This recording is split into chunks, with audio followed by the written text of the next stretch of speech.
인도네시아는 90% 이상 종교 분포도를 조사기관마다 좀 다를 수 있지만 무슬림이 그렇습니다. 그러니까 이 땅에 십자가 하나가 서는 것과 인도네시아 땅에 십자가가 세워지는 것은 개념 자체가 다른 거죠. 보르네오 섬, 깔리만탄, 보르네오 섬 서부 지역 밀림 속에 저 십자가가 다 물들었으면 좋겠어요.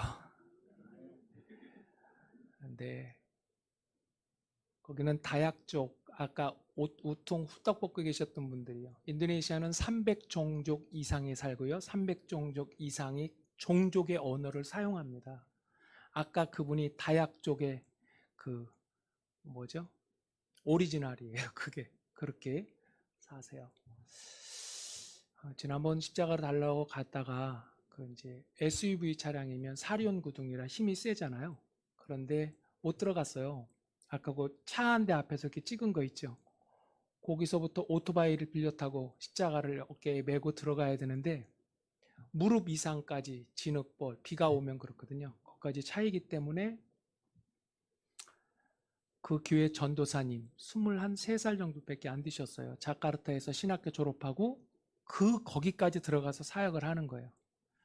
그분한테 그거를 넘겨주고 다시 그 차를 타고 돌아오는데 굉장히 가슴이, 보통 하루 멀지 않은 거리지만 한 12시간 차를 타는 거예요. 6시간 가서 하나 달고 그 동네에서 하룻밤 자고 내일 가서, 우리나라는 후딱 되잖아요. 그 개념이 다른 거예요. 그러니까 고난의 무게도 크지만 영광의 무게도 큰 사건입니다. 네. 여러분, 신앙생활은 보약 한 첩 먹고 훌쩍 자라지 않아요. 매일의 밥을 차곡차곡 먹어가면서 자라는 것이 신앙생활입니다. 그래서 중요한 것이 뭐냐면 영적 가치들을 잘 붙잡고 살아야 돼요. 목사님 말씀 들어보니까 그래서 말씀, 영적 가치들이죠. 기도, 예배, 이거에 집중하신다고요. 굉장히 귀한 거죠. 왜냐하면 그것이 기독교 신앙이 갖고 있는 가장 기본이고 토대고 기초이기 때문이에요. 몇 해 전에 제가 읽었던 국민일보에 있었던 글인데요. 소개하기를 원해요. 거기서 기독교의 근본, 뿌리에는 무엇이 있느냐, 이런 이야기를 하고 있어요. 첫째는 기독교 신앙의 근본 뿌리에는 신앙은 생명을 죽여서 법을 살리지 않는답니다. 신앙은 생명을 죽여서 기준을 잡지 않는데요. 그러니까 무슨 이야기냐면 법 세우자고 생명을 죽이거나 기준 잡자고 생명을 죽이지 않는다는 거예요. 그것이 기독교 신앙의 뿌리에 있는 입장이에요. 그러니까 예수님도 이 땅에 오실 때 내가 온 것은 양으로 생명을 얻게 하고 더 풍성히 얻게 하려는 것이라, 이렇게 말씀하셨거든요. 생명 얻게 하고 생명 얻은 그들로 하여금 더 풍성한 생애의 삶을 살아갈 수 있도록 하기 위해서 이 땅에 우리에게 적응하기 위해서 하나님이 인간의 몸으로 인카네이션 하셔서 우리의 눈높이로 우리에게 적응하시려고 오셨단 말이에요. 아멘 하셨어요? 네, 그런 거예요. 그러니까 예수님의 제자들이 밀밭 사이로 가면서 이렇게 밀이삭을 이렇게 확 훑어갖고 먹으려고 하다가 바리새인들의 시비와 공격을 받잖아요. 그때 예수님의 대답이 뭐예요? 사람을 위해 안식일이 있는 거지 안식일을 위해 사람이 존재하는 게 아니다. 무슨 얘기예요? 안식일의 주인은 사람이고 생명에 있지 그깟 사물에 있지 않다는 거예요. 그러니까 잘 보면, 우리 주변에 잘 보면 도덕과 윤리라고 하는 이름으로 안식일을 살리기 위해서 생명을 죽이는 분들이 가끔씩 있잖아요. 그렇게 되면 도덕과 윤리만 남고 사람은 다 죽게 됩니다. 두 번째, 신앙의 근본 뿌리에는 사랑이 있다고 말합니다. 왜 그럴까요? 사랑만이 생명을 살리기 때문이에요. 진짜 사랑하면 여러분 어떻게 되는지 아시죠? 엄마가 자식을 사랑하는 사랑은 관념이 아니에요. 실체지. 이건 리얼해요. 이건 생생하고 사실적이에요. 강렬해요. 엄마의 사랑은 관념적일 수 없어요. 23살 된 사랑하는 딸이 34살 된 머리도 없는 대머리 총각을 데리고 왔다고 생각해 보세요. 그리고 결혼하겠다고 하면 그 부모의 입장에서 한번 대답해 보세요. 어떻게 될까요? 환장? 미쳐? 미쳐 죽는 거예요. 왜요? 부모의 입장에서 아무리 생각해도 그건 관념으로만 보이지 현실로 보이지 않아요. 그러나 딸의 입장에서는 현실에서 대상을 만나면 사랑이 되고 결혼이 되는 거예요.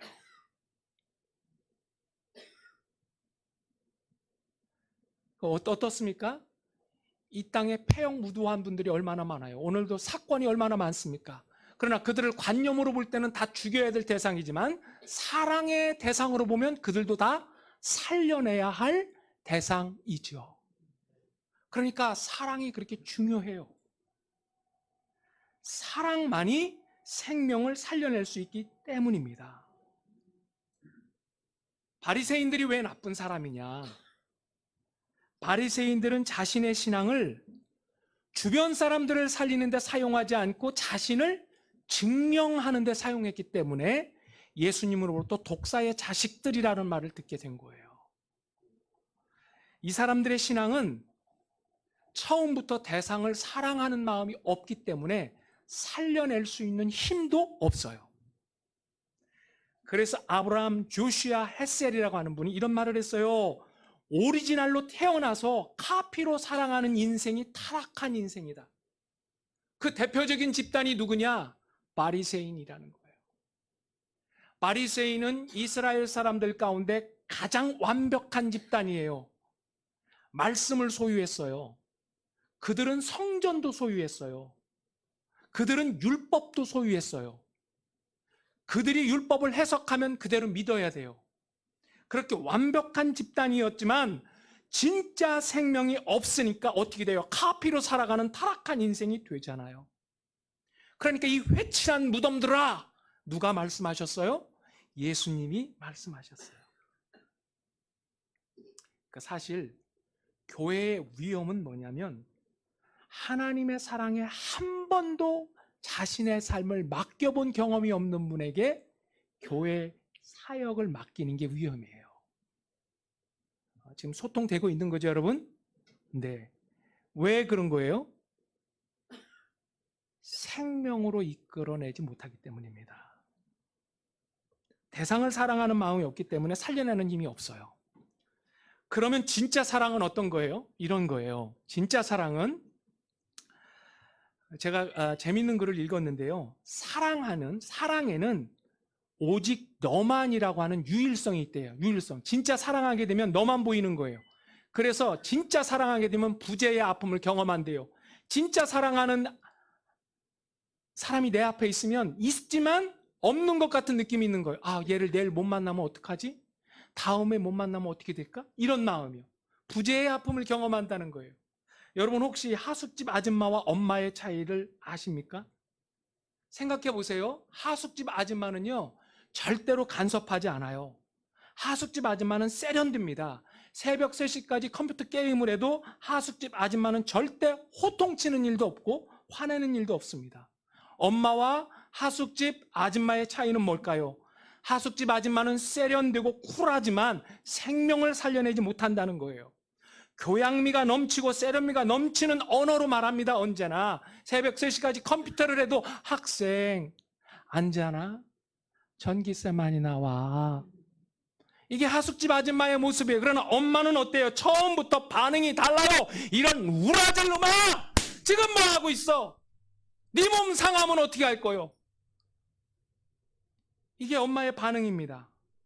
세련미도 없고 감각도 없고 거기다가 소리는 왜 이렇게 큰지요? 늘 토박스럽고 촌스럽습니다. 그러나 여러분, 생명은 누가 살립니까? 엄마의 사랑이 살리는 거예요. 거칠게 몰아쳐도 생명을 살려내는 것은 엄마의 사랑입니다. 그래서 엄마의 가슴은 언제나 아파요. 왜요? 죽은 것도 살려내는 자리가 엄마의 자리예요. 여러분, 십자가의 사랑이 왜 위대합니까? 십자가는 아픔을 품었기 때문이에요. 그래서 생명을 살려내는 힘이 있습니다. 저는 오늘 베드로의 일생을 이렇게 한번 좀 따라가 보기를 원해요. 그래서 요한복음 21장과 사도행전과 베드로전서로 말씀을 마치고 싶은데요. 여러분, 요한복음 21장에 다 실패하고 다시 그는 갈릴리 호숫가로 돌아갑니다. 그런데 예수님이 부활하신 후 모래성처럼 무너져버린 베드로를 찾아가셔서 그 중요한 시간에 오직 사랑 하나 묻습니다. 내가 나를 사랑하느냐? 왜 물었을까요? 인생 최종 물음의 목적지가 사랑에 있기 때문입니다. 오직 사랑 하나 확인하고 내 양을 먹이라고 말씀하시잖아요. 저는 이 본문을 부딪힐 때마다 그런 생각이 들어요. 예수님도 사람인데 베드로에 대한 잔상이 왜 없었겠는가? 베드로 어떤 분이에요? 호언장담하는 베드로, 혈기왕성한 베드로, 배반자 베드로, 충동적이고 성급하고 경솔하고 무모한 사람입니다. 기억하기 싫은 잔상들이 있어요. 그럼에도 불구하고 엉망진창이 된 베드로를 찾아가서 예수님이 베드로를 부르십니다. 요한의 아들 시몬아. 사실 불러야 될 이름은 요한의 아들 시몬이 아니에요. 예수님이 직접 하사하신 이름이 있잖아요. 그게 뭐예요? 베드로예요. 너는 반석이라. 베드로라고 불러야 되는데 예수님이 베드로라고 부르지 않았어요. 그 이유는 뭘까요? 부담될까 봐. 그래서 본래 갖고 있었던 요한의 아들 시몬아 이렇게 부른 거예요. 사랑은 필요를 채우고 사랑은 생명을 상처나게 하지 않습니다. 이게 예수님이 보여주신 모습이라니까요. 결정적인 질문을 하잖아요. 요한의 아들 시몬아, 내가 나를 사랑하느냐? 이게 과거 시제로 물었다면 이거 정말 부담스러운 거예요.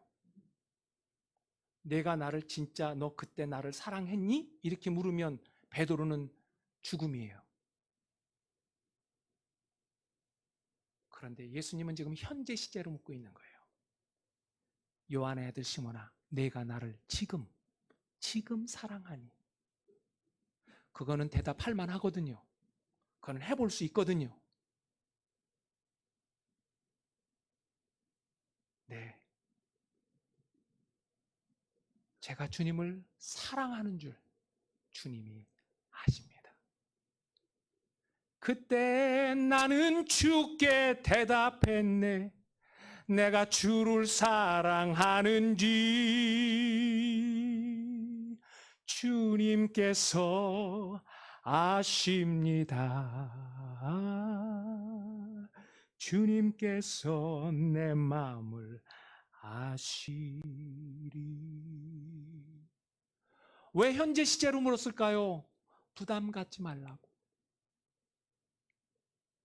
그러니까 예수님은 책망이 아니라 잃어버린 사랑을 찾아주셨고 추궁이 아니라 잃어버린 사랑을 다시 채워주셨어요. 그렇게 주님을 다시 만난 베드로의 일생은 달라지기 시작했어요. 그는 AD 64년간 아가야 파트리아에서 거꾸로 십자가에 못 박혀 죽을 때까지 그는 사랑하다 죽습니다. 그는 생명을 살리는 일에 그의 모든 에너지를 들여 살다가 죽습니다. 다시 생각해보면 베드로의 실패는 어디에 있었느냐? 베드로의 실패는 배짱이 없어서가 아니라 사랑을 잃어버렸기 때문이라는 거예요. 자본 아니에요. 기술과 능력의 문제 아니에요. 더 근본적인 문제는 사랑에 있었습니다. 여러분, 오늘도 주님은 우리에게 신앙의 매뉴얼을 묻지 않는다니까요. 너 몇 시에 자고 몇 시에 일어나니? 그거 묻지 않아요. 주님은 오늘도 우리에게 오직 하나, 사랑만을 점검하십니다. 그런 거로 우리도 언제든지 실패할 수 있는 인생, 우리는 언제나 부서지기 쉬운 그릇이기 때문에 주여 내 인생에 당신의 사랑을 부어 주옵소서 기도해야 돼요.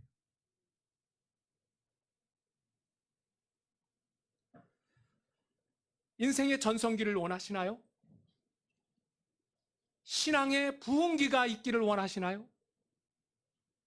그 인생의 전성기는 언제 올까요? 신앙의 부흥기는 언제 도래할까요? 하나님이 사랑이 부어질 때입니다. 부어질 때 절정에서 살고 부어질 때 하나님의 하루를 살아갈 수 있어요. 로마서 5장 5절에 이러므로 성령으로 말미암아 하나님의 사랑이 우리 마음에 부음바 됨이니. 사랑이 부어질 때예요. 부어질 때. 성경에 등장하는 모든 인물이요 5,000명 정도 된대요. 5,000명. 그런데 딱 둘로 나누라면 하나님의 사랑에 붙잡혀 산 강력한 인생과 그렇지 않은 사람입니다. 사랑이 차이를 만들었어요.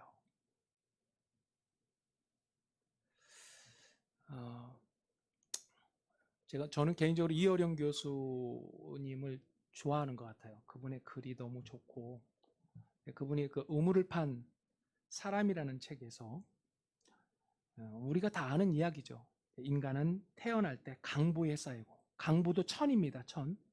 죽을 때 수위에 쌓인다. 결국 인생사는 강보에서 수위까지다. 한 조각의 천이 인생의 시작이요 인생의 끝이라고 말합니다. 그런데 여러분 생각해 보세요. 우리는 그럼에도 불구하고 그 탄생과 죽음을 몰라요. 그 중요하다고 하는 강보에 쌓이고 수위에 쌓이는 그걸 몰라요. 그것만이 아니에요. 어떤 생각까지 전 드냐면 인생 이만큼 살아보니까 어때요? 우리 일생 가운데 대부분 중요한 일들은 언제 일어납니까? 내가 예견할 때, 예상할 때 일어나나요? 대부분 중요한 일들은요 얼떨결에 일어납니다. 얼떨결에. 그러니까 언제가 축복이냐? 하나님의 사랑이 부어지는 일생을 살 때가 축복입니다. 아멘. 아멘. 인생은 그리 길지 않습니다. 변하지 않고 바뀌지 않는 것, 영원한 것을 붙들고 사시길 축복합니다. 그럼요. 속절없이 지나가는 것이 세상입니다. 인생이 아무리 험준산령을 넘는다 할지라도 그것도 중요한 게 아니에요. 내 인생에는 고난의 무게가 컸다. 그것도 중요한 게 아니에요. 은총 속에 살아도 여전히 고됨이 있고요. 고난의 바다는 넘실거리고 사나운 풍랑은 있는 거예요. 그래서 인생에서 가장 중요한 것은요, 고단함과 평탄한 인생을 살았느냐가 아니에요. 무엇이냐? 나는 아직도 지킬 것이 있는 인생을 살고 있다라는 고백이 중요한 거예요. 나는 아직도 부를 수 있는 노래가 있습니다. 이스라엘 민족이 70년 동안 바벨론 포로로 잡혀갔을 때 그들은 그 땅에서 나는 아직도 부를 노래가 남아있다고 그러면서 하나님을 찬양했어요. 아직도 내 삶에 부를 수 있는 노래가 남아있어야 돼요. 어떤 상황에도 나는 예배하고 나는 노래할 수 있는 지킬 가치가 있으면 넘어지지 않는 거예요. 다 제가 목회를 해보니까 또 선교사 생활을 해보니까 어느 집이든 문제없는 집이 없더라고요. 다 있어요. 집집마다 다 왼수 있고요. 집집마다 다 문제 있더라고요. 그렇기 때문에 어떻게 해야 됩니까? 주여 내 인생에, 주여 내 자식의 인생에, 주여 우리 가문에 하나님의 사랑을 부어 주시옵소서. 부어 주시옵소서. 누가 우리를 그리스도의 사랑에서 끊으리요? 이건 정말 바울의 기가 막힌 고백이에요. 누가 우리를 그리스도의 사랑에서 끊으리요? 환난이냐? 곤고냐? 사망이라도 우리를 우리 주 그리스도 예수 안에 있는 하나님의 사랑에서 끊을 수 없느니라. 그러니까 그 사랑의 힘을 믿는 사람은 어떠냐? 모진 고난과 모진 환난 속에서도 하나님은 지금도 은혜를 행사하고 있다는 사실을 믿고 있어요. 그런 거로 여러분 다시 한번 권면해요. 내 사이즈로 살고 싶지 않고 나는 하나님의 사이즈로 살고 싶어요. 나는 커진 인생을 살고 싶어요. 그렇다면 인생의 뷰티 클래스, 가장 아름다운 순간은 언제냐? 그렇게 살 수 있는 방법이에요. 사랑할 때예요. 인생의 마스터피스, 가장 위대한 하나님의 걸작품이었다라는 사실을 확인받는 순간이 언제냐? 사랑할 때입니다. 그래서 인생의 클래스가 바뀌는 순간은 사랑할 때예요. 언제 제일 잘할 수 있느냐? 사랑할 때 제일 잘해요. 언제 제일 쉽느냐? 언제 제 최고의 가치가 나에서 나오느냐? 사랑할 때입니다. 언제 베스트가 될 수 있느냐? 사랑할 때입니다. 그래서 예수님을 다시 만난 베드로가 사도행전에 건너가서 그의 일생의 삶 가운데 어떻게 살았는지를 우리한테 보여주고 있잖아요. 오순절 성령에 임하고 성령의 충만함을 받은 베드로가 벌떡 일어나 말씀을 증거할 때에 3,000명이 예수님을 영접하잖아요. 그것만이에요. 솔로몬 행각에서 말씀을 증거하니까 남자의 수만 5,000명이 믿고요. 우리가 잘 아는 것처럼 사도행전 3장에 보면 나사렛 예수 그리스도의 이름으로 일어나 걸으라 할 때 어떻게 했어요? 벌떡 일어나잖아요. 생각해 보세요. 발과 발목에 힘줄에 힘을 얻고 인대에 힘을 얻고 근육에 힘이 들어간 거예요. 교회가 왜 존재합니까? 이 세상을 향하여 우리가 외칠 때 세상의 발목에 힘줄에 힘이 들어가고 인대에 힘이 들어가고 근육에 힘이 들어서 일어나는 사건이 일어나야 되는 거 아니겠어요? 그러니까 베드로의 일생 보세요. 다 살려내잖아요. 판세를 바꾸잖아요.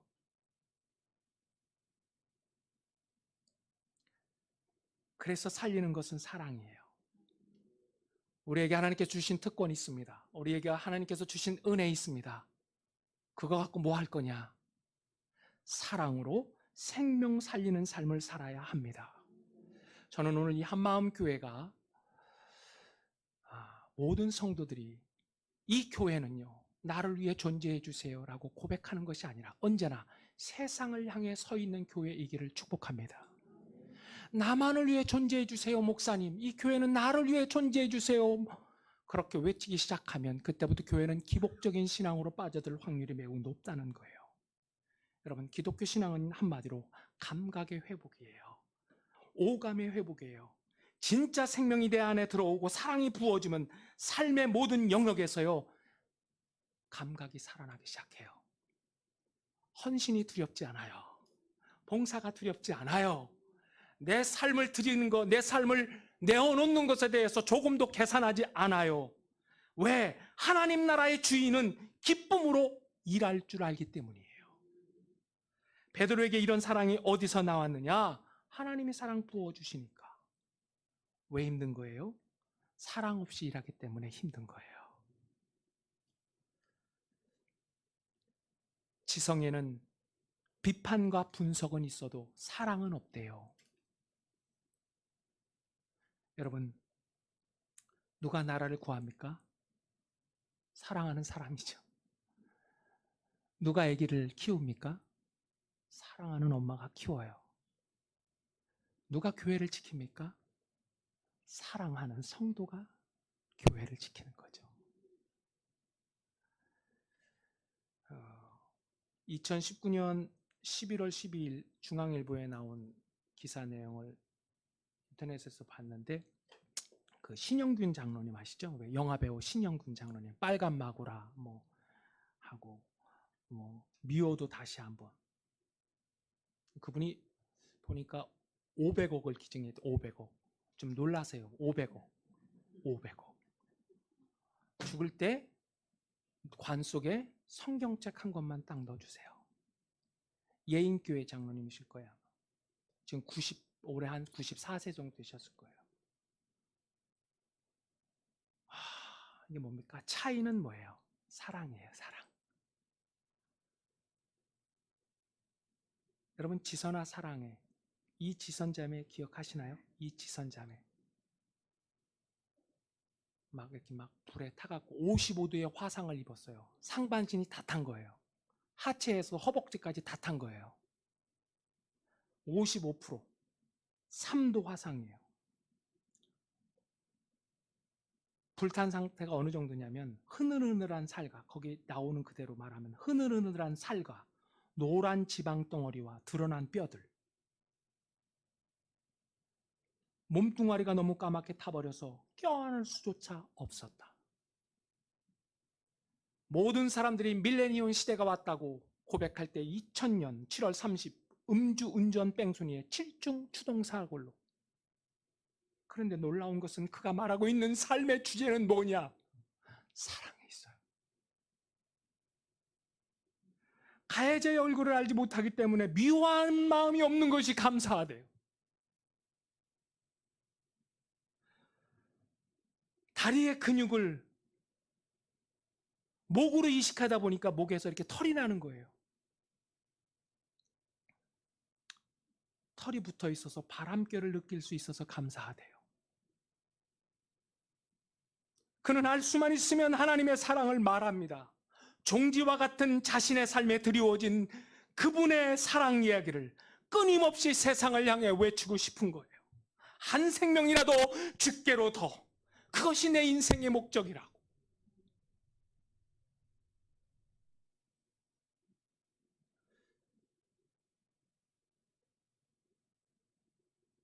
능력이라고 말한다면, 능력이라면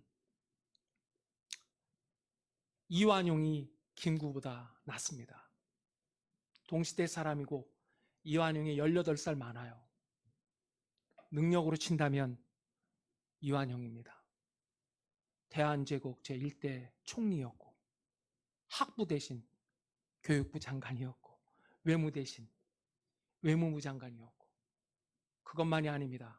이완용 씨는 아주 영어를 능통하게 잘했대요. 그 당대에 거의 최고였대요. 그것만이 아니에요. 김천의 직지사, 뭐 이런 현판, 명필가였다는 거예요. 능력으로 말한다면 이완용 총리 대신할 때 김구 선생님은 면장 포지션도 안 돼요. 그러나 누가 이 나라를 구했습니까? 사랑입니다. 능력이 커도 능력은 언제나 사랑의 종이에요. 덕의 종이에요. 능력이 사랑을 넘어설 수는 없어요. 고린도전서 13장 사랑장에서 내가 사람의 방언과 천사의 말을 할지라도 사랑이 없으면 소리나는 구리와 울리는 꽹과리가 되고, 다 소리죠. 구리도 소리고 꽹과리도 소리예요. 뭐예요? 노이즈 인생이라는 거예요. 소음 인생. 내가 예언하는 능력이 있어 모든 비밀과 모든 지식을 알고 또 산을 옮길 만한 모든 믿음이 있을지라도 사랑이 없으면 내가 아무것도 아니요. nothing이란 nothing. 제로 인생. 저도 이 부분이 늘 고민이에요. 내가 내게 있는 모든 것으로 구제하고 또 내 몸을 불사르게 내줄지라도 사랑이 없으면 내게 아무 유익이 없느니라. 사랑이 없으면 내게 아무 유익이 없는, 죄송해요 이렇게 표현해서, 개털 인생이라는 거예요.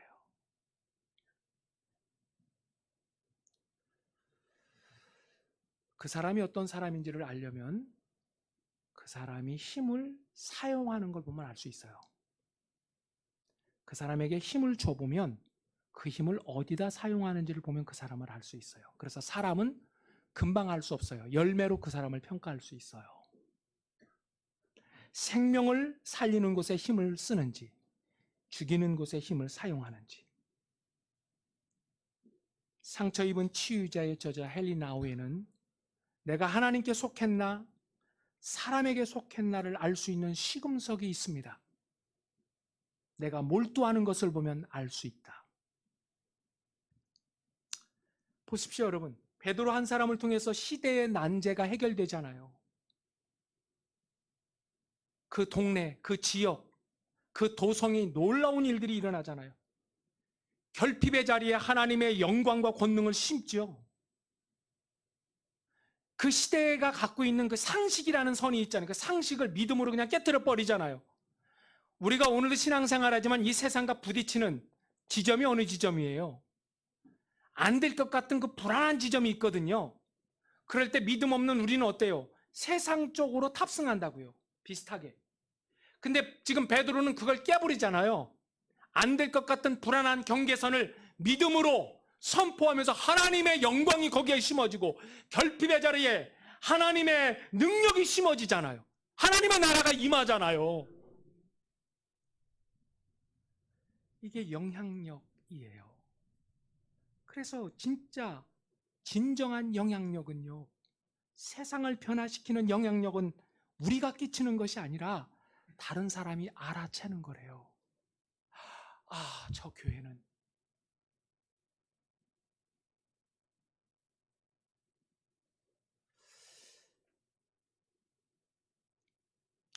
그러니까 신앙생활은 의욕만 갖고 안 됩니다. 실력을 쌓아야 돼요. 실력이 뭐냐? 간단해요. 하나님만을 의지하는 거예요.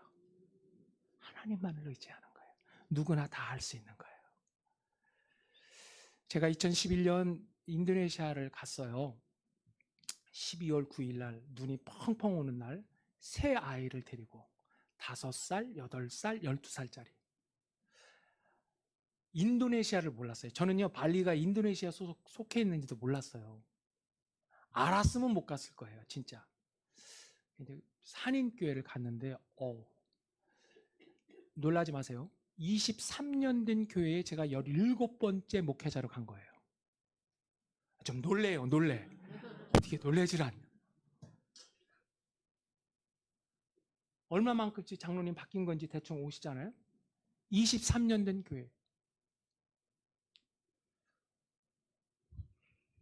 자고 있는 새 애들을 보면 비행기를 타고 한국으로 돌아올 용기가 안 나는 거예요. 그래서 뭐 했느냐? 많이 울었어요. 재단에서 우는 거죠.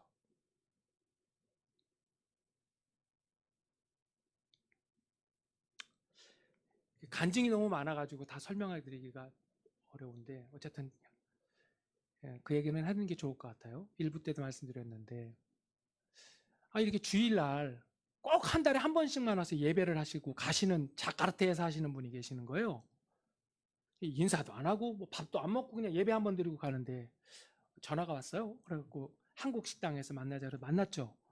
만났더니 이분이 한국 녹십자 회사 다니다가 이제 인도네시아로 이제 발령을 받아서 갔다가 거기서 한 20년 정도 직장 생활하고 그만두고 나와가지고 동물 백신 있잖아요. 동물 백신 주사 놓고 막 이러는 거 그거를 그 대통령 가문 왕족하고 하면서 회사가 3개가 되면서 이 3개가 다 대박이 난 거예요. 그 중에 하나의 회사를 미국계 회사 사람이 팔라고 해서 1,100만 불인가 200만 우리나라 돈 120억에 판 거예요. 팔고 변호사가 그걸 뭐 다 수속받고 이러는데 세상에 40억이 들어간대요. 그럼 얼마 남아요? 좀 얘기 좀 해주세요. 얼마 남아요? 반응이 없어. 얼마? 80억에 11주는 얼마예요? 이걸 갖고 당신이 다니는 교회 목사님께 찾아간 거예요. 목사님께 가서 제가 한 달에 한 번씩 가서 말씀을 듣는 어느 교회가 있는데 담임 목사님 허락해 주시다면 여기 50%를 그 교회에 헌금하고 싶습니다. 얼마나 우리 교회가 어렵게 보였으면 그랬겠어요. 그리고 만나자 그래가지고 그걸 갖고 오신 거예요. 허락해 주셔서 갖고 와서 38만 불을 한 번에 통장에 넣어주신 거예요. 근데 그게요, 안에서 움직이지 않으니까 하나님은 바깥을 통해서 역사하시더라고요. 근데 그게요, 첫째는 우리 교회 예배 시간은 애매한 시간에 있었어요. 나는 왜 그렇게 있는지 몰랐어요. 나중에 알았어요. 그 시간에 예배를 드려야 가서 골프 치고 딱 끝낼 수 있대요, 하루를. 슬쩍 예배의 시간이 제자리로 돌아왔어요. 두 번째는 정직한 11조가 시작되기 시작했어요.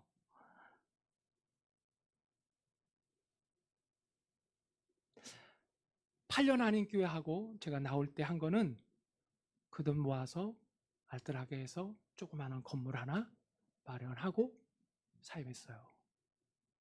근데 그때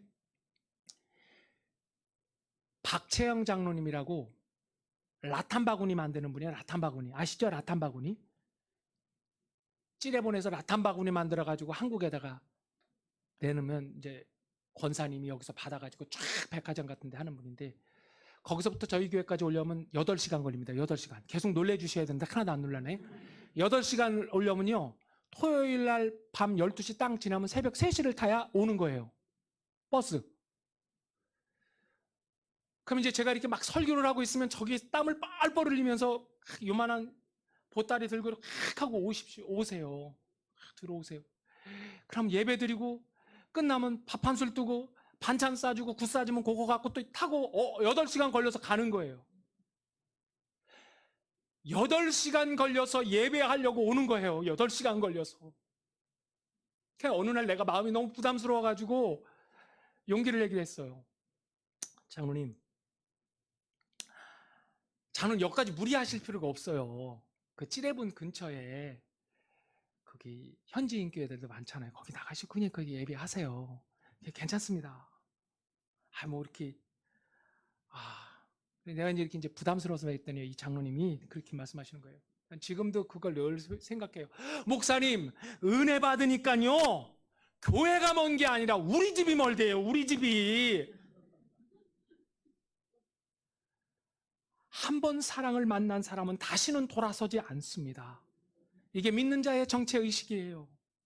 사건이 중요한 게 아니에요. 해석이 중요한 거지. 문제가 뭐냐? 우리는 이 거저받은 사랑, 십자가에서 죽으심으로 자신의 사랑을 확증한, 로마서 5장 8절에 있는 말씀처럼 확증하여 우리를 건져주신 이 거저받은 사랑을 딜리버리를 못해요. 전달을 못해요. 그래서 진정한 사랑의 언어는 희생밖에 없어요.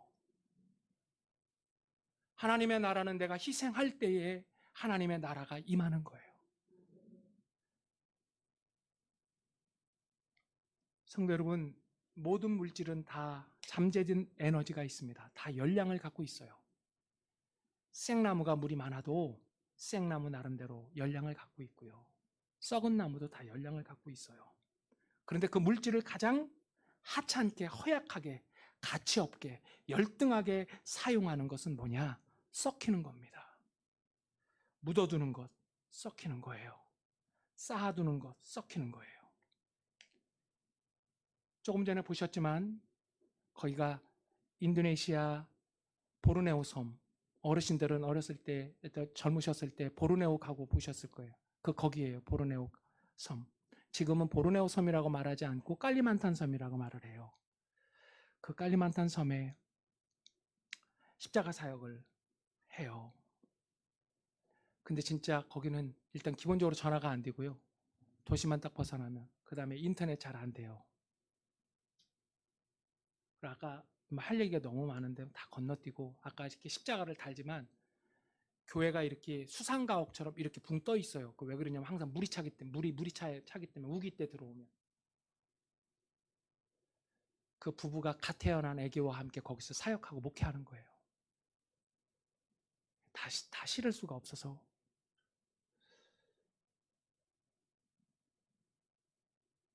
근데 그 깔리만탄에 얼마나 나무가 많습니까? 근데 헐값에 팔고요. 인도네시아 사람들은 만들어진 가공된 책상 같은 거는 비싸게 사와요. 얼마나 지혜롭지 못해요. 인도네시아 산유국이에요. 기름이 펑펑 나요. 원유는 싸게 팔고 정제된 기름은 비싸게 사와요. 팜 아시죠? 팜. 인도네시아 그 깔리만탄 가는 곳곳마다 다 나무예요. 다 나무 베고, 많이 나무 베고 거기다 팜을 심었어요.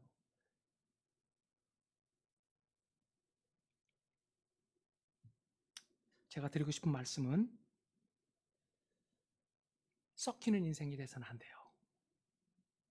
나는 나이가 많은데. 아니에요. 오늘도 나를 부르신 부름의 자리가 있는 거예요. 여러분, 이렇게 말씀드려도 될지 모르겠어요. 우리는요, 이렇게 기도해요. 저도 그래요. 하나님, 우리 자식이 잘 되고 이 문제가 잘 해결됐으면 좋겠습니다. 당연하죠. 문제가 잘 됐어요. 또 기도했어요. 또 어떤 문제가 잘 됐어요. 더 잘 살게 됐어요. 그런데 여러분, 다시 한번 물어보죠. 그렇게 해서 그렇게 살다가 그렇게 기도가 천국 가게 해주세요. 우린 그렇게 기도해요. 그렇죠? 그렇죠? 그런데 진짜 더 잘 사는 것이 천국이라면 주님이 십자가에서 못 박혀 죽을 이유가 있으셨을까요? 그렇다면 능력이 주님이신데 파라다이스, 유토피아의 세상 하나 만들어내면 되는 거지. 굳이 십자가에 못 박혀 죽을 이유가 있으셨을까요? 그래요, 안 그래요? 그럼 왜 십자가를 지셨을까요? 우리가 너무 천국에 꽂혀 있어서 그래요. 뭐냐? 진짜 지옥이 있기 때문에 십자가를 지신 거예요. 그러니까 거저받은 인생이잖아요. 내가 모든 것을 다 잃었다 할지라도 나한테는 아직도 남아있는 잉여물이 있어요. 잉여물. 나는 사업으로 다 망했어요. 그러지 마세요. 다 말아먹었다 할지라도 나는 아직도 하나님의 은혜로 거저받은 잉여물이 있다니까요. 남는 게 있다니까요. 내 나이 80의 나이에 아직도 내 삶에 남아있는 게 있어요. 집중할 수 있는 게 있어요. 그러니까 그리스도인들은요, 성공하는 것으로 끝나면 그건 가짜예요. 성공한 것을 토대로 그 이상의 삶을 살아내야만 사명을 이루는 삶이 되는 거죠. 믿습니까? 그래요, 여러분. 내게 주신 배움, 내게 주신 건강, 내게 주신 은혜, 교회 안에서 다 녹여내는 인생이 그게 귀한 거예요. 반대가 되면 안 돼요. 세상에서 열심히 살고 교회 와서는 쉬어야지. 아니에요. 교회 와서 그동안 내게 주신 모든 것을 여기서 녹여내고 주일날 하나님께서 주시는 힘 받아서 보냄받은 세상을 향해 나갈 수 있어야 되는 거죠. 오늘 베드로 전서는 이제 베드로가 그렇게 죽기에 오랜 시간이 아니에요. 베드로는 네로 황제가 있을 때 죽어요. 그러니까 베드로 전서는 언제 썼냐면 대략 60 AD 64년경에 썼어요. 그러니까 이제 조금 있으면 돌아가시는 거예요. 조금 있으면 돌아가시는데 그 이제 지금 사도행전을 그렇게 살았단 말이에요. 삶으로 그렇게 살았단 말이에요. 멋지게 살았단 말이에요.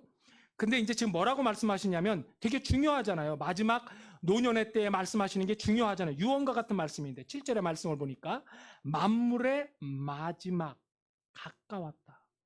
이게 뭐예요? 역사의 최종점이에요. 심판의 날, 주님이 오시는 날, 그날 오메가 포인트, 역사의 마지막 날이 가까웠다. 누가 그리스도인입니까? 역사의 마지막 날, 그날이 있음을 믿는 자들이죠. 그러니까 그리스도인들은 시간 개념이 달라요. 세상의 미래학과 종말론의 차이는, 미래학은요, 과거를 분석하고 현재를 분석해서 미래를 예측해요. 그러나 그리스도인들은 그렇게 살지 않아요. 역사의 마지막 날, 고정된 날, 확정된 그날을 바라보면서 오늘의 시간을 살아요.